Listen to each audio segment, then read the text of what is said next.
মালয়েশিয়ায় বর্তমানে প্রায় ২০ লাখেরও বেশি বাংলাদেশি প্রবাসী বসবাস করছেন, যারা দেশের অর্থনীতিতে গুরুত্বপূর্ণ ভূমিকা রাখছেন। কিন্তু নিজেদের দেশের হাই কমিশনের সেবা নিয়ে এই প্রবাসীদের মধ্যে তীব্র অসন্তোষ বিরাজ করছে।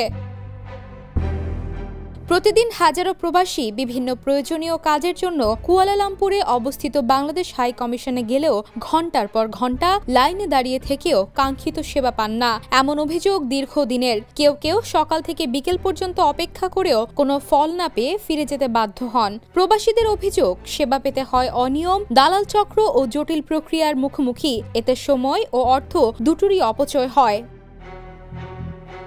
প্রবাসীরা দাবি করেছেন, হাই কমিশনের কার্যক্রমে স্বচ্ছতা, দক্ষতা ও জনবান্ধব সেবা নিশ্চিত করতে দ্রুত কার্যকর পদক্ষেপ নেওয়া হোক। Desk report, the news. দেশে দেশে সবার সাথে, দ্য নিউজ।